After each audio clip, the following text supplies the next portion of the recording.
O direito de ser infeliz é o direito que eu quero nesta sociedade onde a felicidade é a única coisa que importa.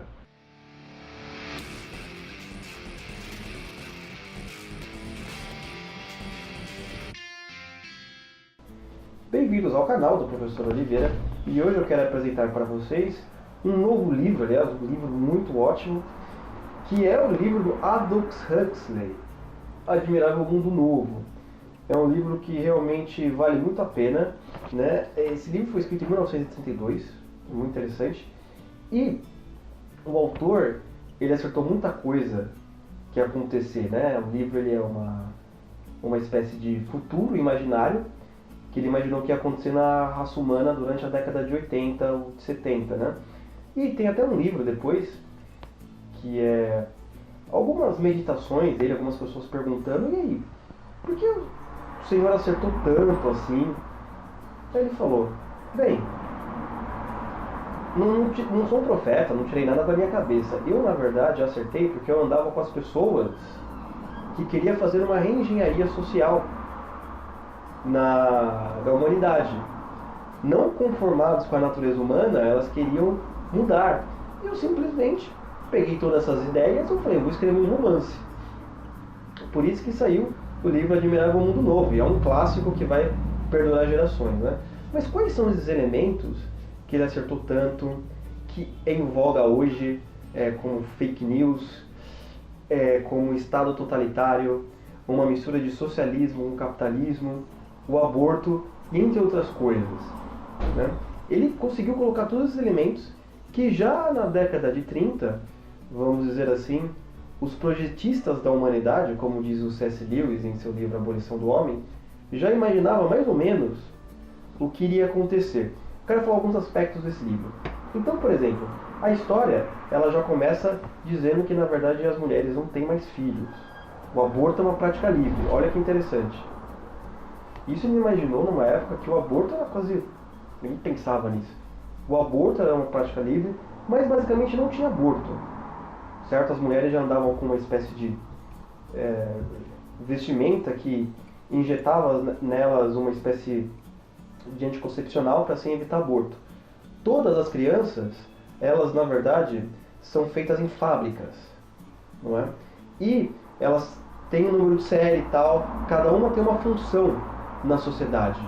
É como se fosse uma espécie de sociedade comunista, né? Onde você tem as classes, e cada classe tem uma função já pré-determinada pela sua programação, por assim dizer. Outro aspecto também interessante é que ter filhos é uma das maiores bobagens, tá? Que nem é hoje, ter filhos, você tem um, o pessoal já reclama, não é? Não ter filhos é o ideal, certo? Por quê? Você tendo filhos, a sua beleza, ela vai esvaindo, principalmente a beleza feminina, por causa do corpo, que o corpo tem que aguentar. E com isso, as pessoas lá parece que vivem uma adolescência eterna, onde a juventude é sempre eterna. É difícil você ver pessoas idosas. As pessoas idosas estão em total exclusão da sociedade, se é que existem, certo? Por que isso é importante? Porque a beleza ela tem que ser incessante, tem que ser sempre do mais alto nível. O sexo é livre. Isso ele já imaginava antes mesmo da Revolução Sex Libre, que teve depois. Não é? Com esse negócio da beleza, não ter filhos, vamos apenas fazer sexo pelo sexo, e crianças e coisas do gênero são, não, credo, eu prefiro um cachorro do que ter um filho. Isso é muito interessante. Você veja aqui também os estudos, né? Nas escolas, todos os estudos são dirigidos, ou seja, tem livros que eles nunca vão saber que existiram. Um deles é a Bíblia. E é um livro muito perigoso, porque como uma sociedade baseada na felicidade, a Bíblia mostra como é a natureza humana. O cara vai falar assim, não vou deixar o pessoal ler esse livro. Ou Shakespeare, por exemplo, que tem é um livro que trata da natureza essencial do homem. Outros grandes clássicos da literatura, todos eles estão banidos. São só livros científicos e de exatas.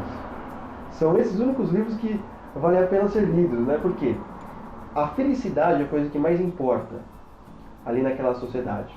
E você mostrar a verdadeira natureza humana, o choque de ideias traz infelicidade. a insatisfação.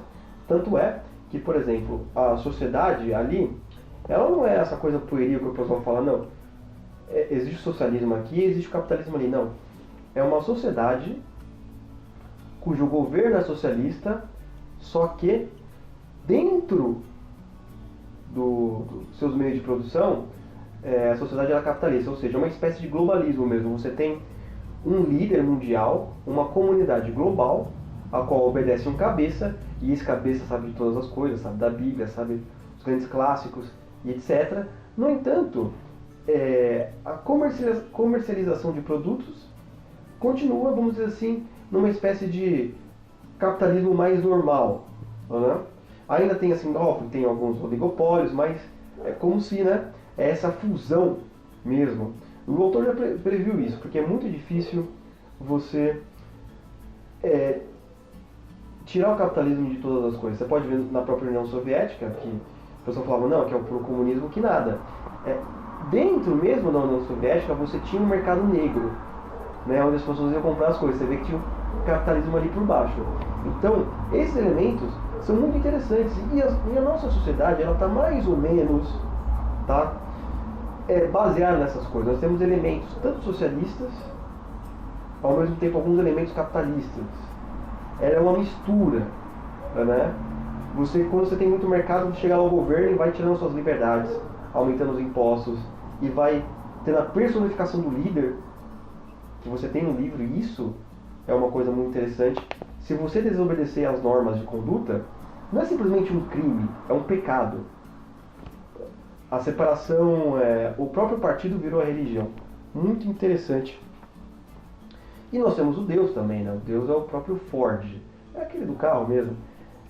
Então, viva Ford, meu Deus Ford.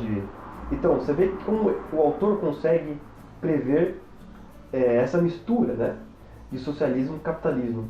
Muito interessante. E também você tem, as notícias são todas controladas, né? É o próprio do fake news. Você coloca agências falando que elas vão controlar essas notícias, mas, por exemplo, quais são a índole política das pessoas que estão checando? Já parou para pensar nisso? Por exemplo, se for um cara do PSOL, e eu, sei lá, gosto do Bolsonaro, será que meus posts vão para frente? Difícil, tá? Muito difícil. E no livro já tem esse alerta, desde então, certo? Só que, no entanto, tem uma parte no livro que eles encontram um povo antigo que vive no México, que é onde eles têm as práticas antigas da humanidade, né?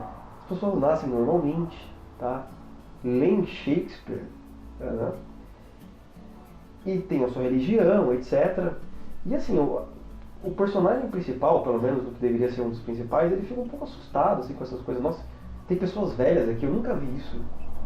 Com essa cara, sabe? Com aquelas fisionomias. Ele está num choque de realidade. Por quê? Ele está vivendo numa felicidade artificialmente criada. Ele não consegue ir além daquela natureza criada por aquele tipo de sociedade. Muito interessante. E se vocês acharam legal, por exemplo, esse tema, eu gostaria de fazer uma mistura, tá, entre o Aldous Huxley e o próprio C.S. Lewis. Aí vocês comentam aqui embaixo, tá bom? Se vocês acham interessante, tá? Então, outra coisa também, não deixa de inscrever, né? E curtir o canal, né? Desculpa pelos barulhos aqui do carro, tive que fazer o vídeo agora, né? Tô indo nessa. Falou!